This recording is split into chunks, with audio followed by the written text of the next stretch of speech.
เจริญพรออกตนญาติโยมเนาะนี่เฮามาส้มทำท่านผู้นำคือประธานเกษรพรหมวิหารอยู่เมืองเวียงไซแขวงพะพันเนาะครูบาอาจารย์กำลังเข้าไป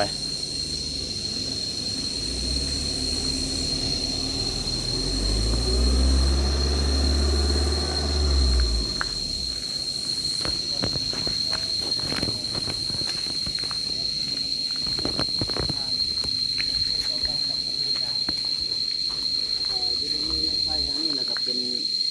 กรุงเทพเดียวที่มีระบบถ้ำธรรมชาติหลายประมาณ400 กว่าถ้ำ400 กว่าถ้ำนะทั้งนั้นบรรดาการนำของพวกเราจึงเลือกเอาเมืองเวียงไซครั้งนี้เป็นนครหลวงการปฏิวัติเป็นบนอยู่บนเคลื่อนไหวเพื่อนำพาในการต่อสู้ปลดปล่อยจากอเมริกาลูกกระสอนในเริ่มยุคง่ายเขามายุเคลื่อนไหวยุคที่นี่มันช่วงกลางเดือน5มันก็ห้อย14มันจะเคลื่อนไหวอยู่ในถ้ำทั้งคืนพอต้นเดือน2มันก็ห้อย13ประมาณ7 ปีกว่าหลวงที่อเมริกาก็ถึงที่ขึ้นระเบิดให้ภายหลังต่อสู้หลายปีเลยครับชนะแล้วมาจนโชคมหาเมื่อวันที่21 เดือน2ผมก็ห้อย13ในมือที่การเช่นสัญญายิ่งแล้วคนก็ออกจากถ้ำมาศึกษาบรรดาอาคารอยู่ภายนอกที่เห็นฟังในไกลๆนี่ก็จะเป็นสโมสรบนประชุมของคณะบริหารงานพื้นกลางภาคถัดไปเพื่อนน้อยบนเฮ็ดเบียของทหารเกษรแล้วก็เพื่อนพวกของเพื่อนอาคารไม้ฟังนี่จะสร้างแต่ปี1913เป็นต้นมาต้องมาหอด1914เป็นเรื่องของพ่อท่านนักศึกษาเป็นเรื่องประชุมของบรรดากรรมการกรมการเลี้ยงพื้นกลางภาคบรรดาการงานเพื่อทานที่วงประชุมยืนได้ทำแล้วก็ออกจากทำมาว่างแผน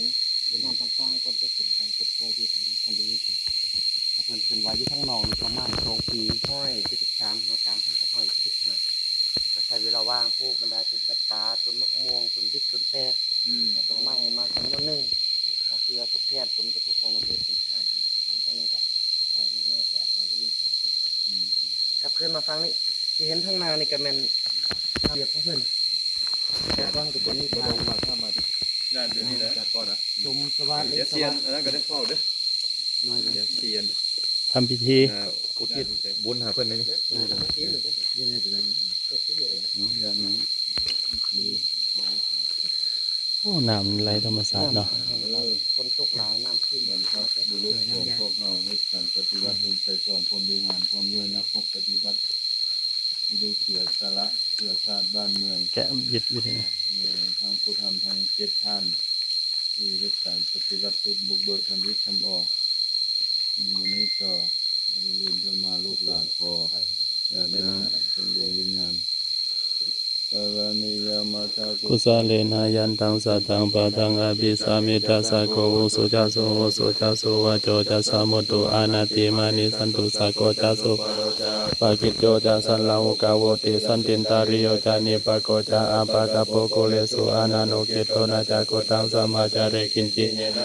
ปะเรโอปะวะทายโยสุขิโนวะเกมิโนหนตุสัพเพสัตตาภวันตุสุขิตตานะ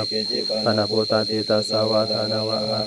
เสสาติตาวะเยมหันตาวะมัชฌิมารัสกะอนุกาตุลาติตาวะเยจาอาติตาเยจตุเรวสันติอวิตุเรปุตาวะสัมภเวสีวะสัพเพสัตตา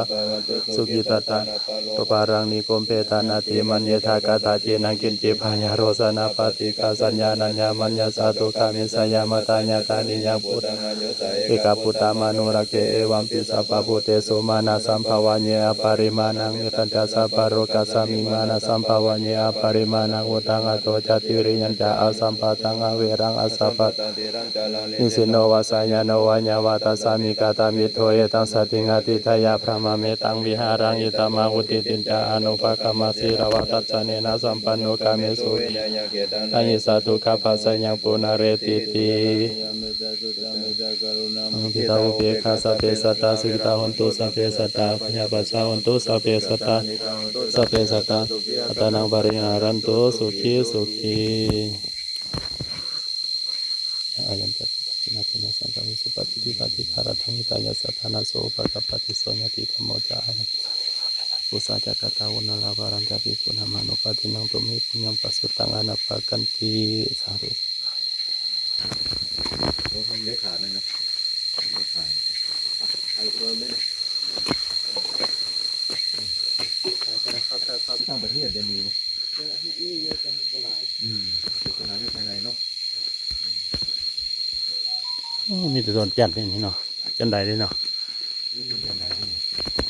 ต้นจันไดพวกใหญ่ๆกูนะ จำเรียกต้นจันไดบ่โดนอ้อยนั่งนี่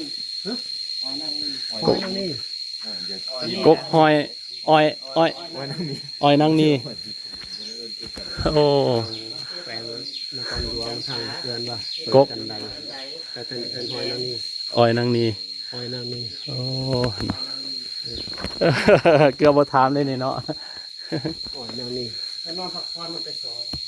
โอ้ดี อ้อยเป็น ๆเรื่องที่คนสำคัญ เป็นดวงไปปลายสงครามแน่เคยอยากเกินไว้จะไม่ทำลายปีและยึดเมื่อยแล้วก็ออกจากฐานมานอนก่อนนะก่อนจะงานก่อนจะยุ่งยากจะใช้แม่ตัวใดที่มันฮักมันใช้มันเป็นไป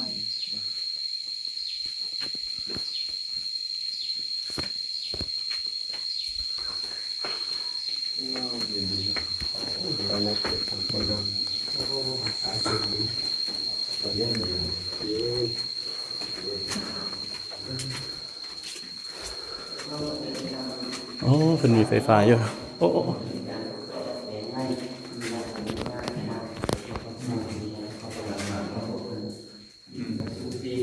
โอ้ยามฝนนี่มันชื้นเนาะ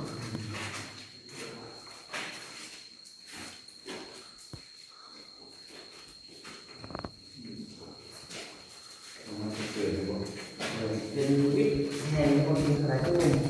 มันจะบูชาอย่างนั้นแล้วก็มองแต่ละคนมองพอใจพอพอใจบูชาอย่างนั้นอยู่นี่เราคนแค่ปรุงก็ยังสามารถรอทางปลูกเกี่ยวกับมาทำให้แต่ทั่ว ห้องน้ำฉุกเฉิน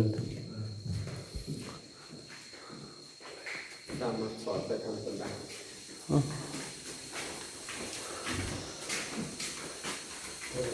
โอ้มันสอดไปสอดมาเนาะ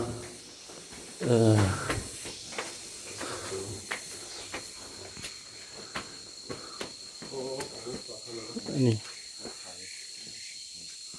เป็นบอลได้กินเพิ่นกลัวนะห้อยก้าวก็มีเตาดังไฟแล้วก็มีอ่างเก็บน้ำสุขข้ามก็มีพนักงานต้องกินเพิ่นตื่นแต่เช้ามาแจ้งกินตอนเช้ามันมีควันมีหมอกหลายควันหมอก ตอนนั้นหมายถึงว่าต้องอาศัยตอนมีหมอกหรือเปล่าเพื่อให้หมอกกับควันไฟมันกลมกลืนกันเนาะโอ้จันมหาสุดยอดเลยมันหมายถึงว่าเวลาแต่งกินนี่ต้องเบิ่งว่ามีหมอกหลายอย่าไปดังไฟ ใส่เต้นกินแต่ย่างเช้าก็ย่างเช้าสำคัญเลยแต่ตอนมันก็มีต้นไม้ใหญ่บางพวกกลุ่มดิมีจะมืดเดี๋ยวนี้จะแสนตัวนี้ละ ต้นไม้หมดเนาะ บนกินข้าวกินน้ำของบรรดาไอ้น้องไปที่เพิ่นมีทำงานขับรถกันเนาะไอ้น้องเป็นกินเคยเวียดเป็นของเลยขายมัน อยู่บนนี้เนาะ แต่เพิ่นบนนอนบนเฮ็ดเวียดของเพิ่นนี่แต่ครับเป็นขังกัน วันนี้ไม่ยัง ตัว กินข้าวกินน้ำของมัน ผมจะเบิ่งที่เทิงเนาะต้นใหม่แต่พอเพิ่นว่าแต่ก่อนมีปลูกใหม่ต้นใหม่ปกคลุมเท่านี้หมดเรือนครัวดังไฟเนาะ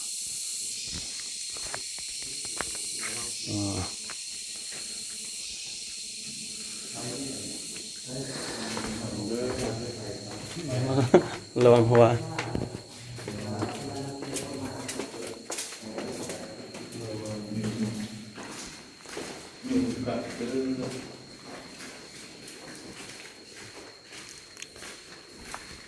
ว่าอาจารย์เข้ามาทัศนศึกษาเบิ่งแต่ว่าเบิ่งยามฝนเนี่ยมันชื้นเนาะค่ะนะมีน้ำนี่โอ้ก็สะดวกบ่เนาะ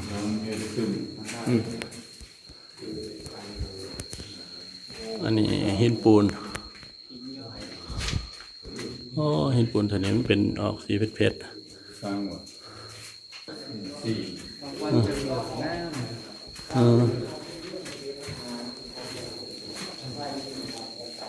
ห้ามจับล่างหน้า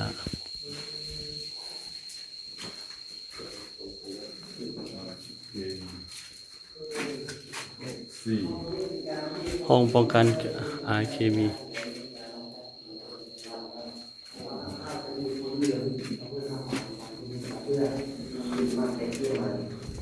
ส่วนทางโครงการเราเป็นระบบไฟของตัวนี้เรามาประตูสองสั้นเป็นอาการสมาธิที่ใหญ่ในยุคนี้ห้องเลยที่ต่างตัวนี้คือบ้านระบบ6 4คือสูดหายใจปั้นหมุนเอาอากาศจากข้างนอกเข้ามาแต่ว่าที่ผมจะมีระบบการกันโตมันจะนั่งมันเป็นอาการบริสุทธิ์ตัวอื่นใส่งานปั้นมือ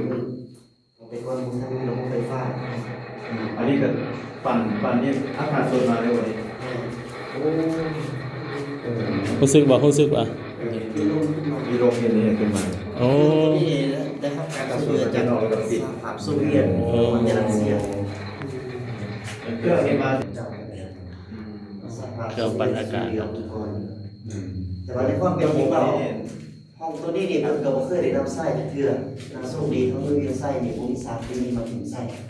มาถึงไส้แต่ทางเวียดนามมันเลยตีราคาว่าจะมาถึงสัก6เดือนนึง3โมงครับของทางเรา โอ้อันนี้นี่ถือว่าปิดอันนี้มันอากาศนี่ครับถ้าบ่มีในไทยเทนี่มันอะไรกันบ่ จะไปอยู่ได้โดน จะได้อยู่ประมาณ10-20คนเท่านี้เนาะอันนี้เนาะไป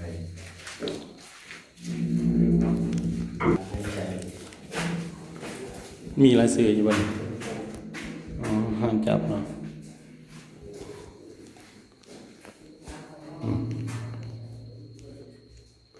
ประตูบ่โอ้ยล็อกคักนี่ล็อก2สันโอ้2สัน3สันเว้ย ที่ห้องนอนเพื่อนนี่มาหา โอ้แต่ว่า ห้องนอนเราสะอาดแค่ตอนนี้บริสุทธิ์เด่น ตัวนี้โอแล้ววันนี้เนาะเป็นยังจังมุงอ่ะนะเออ ของเฮ็ดเวียกคนพ่อเฉพาะของเพิ่นภารกิจเพิ่นเป็นวันปีจะมีบรรดาเอกสารที่จากคุณพ่อรับจะเป็นทฤษฎีของเลนินของจากรัสเซียทางพวกเกมินของทางเวียดนามทางหมอตุ้งของทางจีนแล้วก็ทางที่ยินสู้ของ จะเท่าไหร่ครับ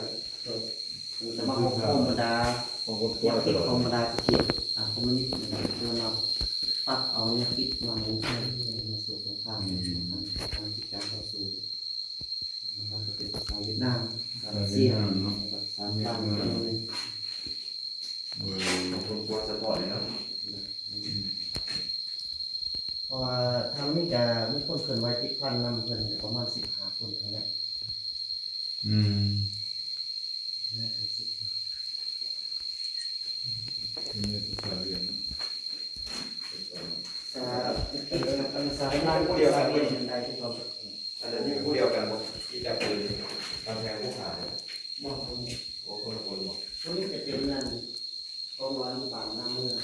โอ้ที่ยิงเงินตัวนั่นเป็นผู้หญิงครับที่บอกว่ายิงเงินตัวมันยิงพร้อม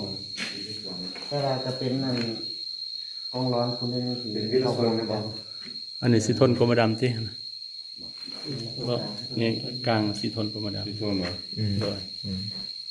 โอ้คนเก่งเลยสีชน คนเผาซองเราจะประซักนะ รู้ทราบว่า โดย ได้เฮ็ดอยู่นะได้เฮ็ดอนุสรณ์อะไรพวกนี้เนาะ เฮ็ดอยู่นะเฮ็ดอยู่ปักซอง ส่งแล้วเนาะ โดย เฮ็ดแล้วอะไรเนาะ แล้วนะ นี่ข้อมูลซึ่งกลัวเฉพาะเพิ่นเหตุการณ์ปฏิวัตินั้น แต่ว่าสิทนกรมดำเนี่ยเป็นสัญจำมันบ่ท่านติดกับแถวกับประธานไกรสอนเลยบ่ คนนี้เป็นนั่นพ่อประธานยังพ่ออักษร เออ พ่อประธานนั่นประธานลุงสุภานุวงศ์ อืม ได้ตอบคำนี้เป็นคำประสุน เอคือว่า กูบ้านเฮากูบ้านได้เนาะเป็นห้องประชุมอันนี้เพิ่นเจาะบ่พอออกนี่หรือว่าเพิ่น ถ้าเป็นเพื่อนเจ้าในส่วนสงครามนั่นแหละ เจาะเนาะ เจ้าเสื่อมเจ้ากับทำของประสุนแต่ก่อนประธานเจ้ามีมันต้องในโลกทันใดวันที่เขาขึ้น โอ้ ถึงอีกครั้งนึงเอาเกิดการโจมตีนั่นทั่ว เออ การช่วย ใส่จอดเลยเนาะ รวมแน่แล้วก็การป้องกัน โอ้ มีความยากดู42แม่ ใส่เวลาจักปีนี่เจาะนี่ ต้น7 เดือน 7 เดือนบ่โอ้7 เดือนคือว่าบ่อันนั้นเนาะ เจ้าของว่าเป็นหยังเขาต้องมุงโอ้ที่แท้มันชื้นเนาะน้ำมันออกมานี่ แม่นแล้ว ย่ำแรงออกอยู่บ่พอออกน้ำแรงนี่ บ่ค่อยออก มีแต่ย่ำฝนนั่นบ่ ส่วนหลาย